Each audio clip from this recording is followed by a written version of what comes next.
क्या याद मेरी आती नहीं। पैदा हुई थी घर में मेरे मातम सा छाया था। पापा मेरे खुद थे मुझे मम्मी ने बताया था। लेले के नाम प्यार जताते भी थे। आते थे कहीं से तो मुझे बुलाते भी थे। मैं हूँ नहीं तो किसको बुलाते हो बाबूजी, रुलाते हो बाबूजी।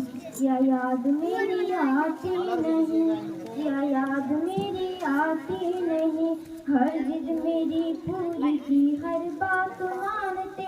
बेटी थी मगर बेटों से ज्यादा जानते। घर में कभी होली कभी दिवाली आई। सैंडल भी मेरी आई, मेरी फ्रॉक भी आई।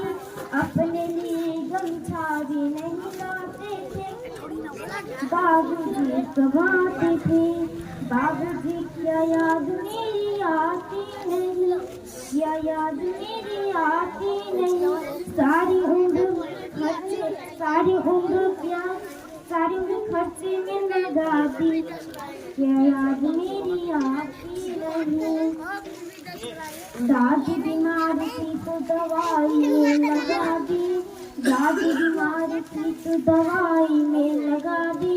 पढ़ने लगे तो हम सब में तो पढ़ाई में लगा दी। बाकी बचाओ में सगाई में लगा दी। अब किसके लिए इतना कमाते हो बाबूजी, बचाते हो बाबूजी।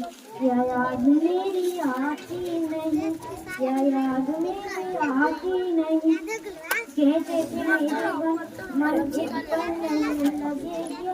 बेटियां विदाई हुई तो भरिए ना कर लगेगा। कपड़े कभी पहने कभी सामान भी रखवाते थे।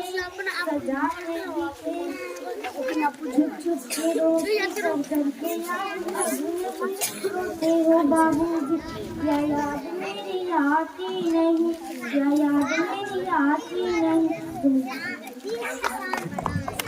बहुत बहुत बहुत बहुत धन्यवाद। जोरदार तालियों से स्वागत करेंगे।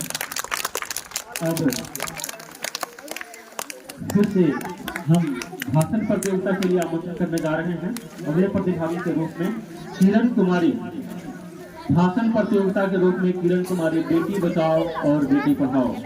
जहां यहाँ पर जो जनसंख्या प्रदर्शित है उस जनसंख्या के अनुरूप ही भाषण के सारे विषय चुने गए हैं। स्वागत है आपका बेटी बचाओ बेटी पढ़ाओ। सुप्रभात आदरणीय अध्यापक जी, माननीय सभी शिक्षक गण एवं मेरे प्यारे भाई एवं बहनों, मेरा प्यार भरा नमस्कार। मेरा नाम किरण कुमारी है और मैं इस विद्यालय में 6वीं कक्षा की छात्र हूँ। आज मैं बेटी बचाओ बेटी पढ़ाओ विषय पर एक छोटा सा भाषण प्रस्तुत करने जा रही हूँ। आशा करती हूँ कि आप सभी को मेरा भाषण पसंद आएगा। उठो जागो और तब तक मत रुको जब तक लक्ष्य की प्राप्ति न हो जाए। सबसे पहले मैं आप सभी को धन्यवाद देना चाहती हूँ कि आप सभी ने मुझे इस मंच पर अपने विचार व्यक्त करने का अवसर प्रदान किया। आज भारत विश्व में जनसंख्या के मामले में दूसरे स्थान पर है और भारत आज युवाओं की संख्या के मामले में पहले स्थान पर आता है। आज विश्व में भारत युवा देशों से एक है। युवा जिनमें बहुत शक्ति होती है, वे यदि चाहे तो कुछ भी कर सकते हैं। इसलिए प्रतिवर्ष 12 जनवरी 1863 को कलकत्ता में हुआ था। वह बचपन से बहुत बुद्धिमान व्यक्ति हुआ करते थे। उन्हें बचपन से ही किताबें पढ़ने का बहुत शौक था। कहा जाता है कि उन्हें जब भी समय किताबें पढ़ने में व्यतीत किया करते थे।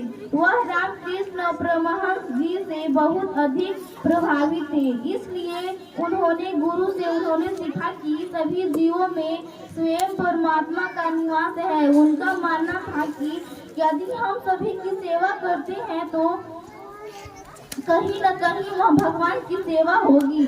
उनका एक प्रसिद्ध कथन जिनमें उन्होंने कहा है कि उठो जागो और तब तक नहीं रुको जब तक लक्ष्य प्राप्त न हो जाए। इस कथन से उन्होंने अपना पूरा जीवन संतान धर्म के प्रचार प्रसार में लगा दिया। उन्होंने हिंदू धर्म के विस्तार पर ही नहीं बल्कि गरीब और पिछड़े वर्ग के लोगों की सेवा भी की।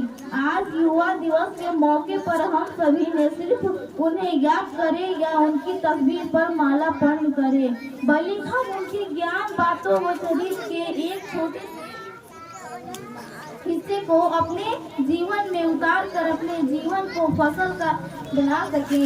यदि हम सभी उनके द्वारा दिए गए ज्ञान के छोटे से हिस्से को भी अपने जीवन में उतार दे तो हमें सफल होने से कोई नहीं रोक सकता है। इतना कहकर मैं अपने भाषण को समाप्त करती हूँ। एक बार जोरदार तालियों से स्वागत करें किरण कुमारी जी का। बहुत बहुत आभार, बहुत बहुत धन्यवाद कि आपने इतना अच्छा भाषण के साथ यहाँ पर प्रदर्शन किया। और आगे हम संगीत की ओर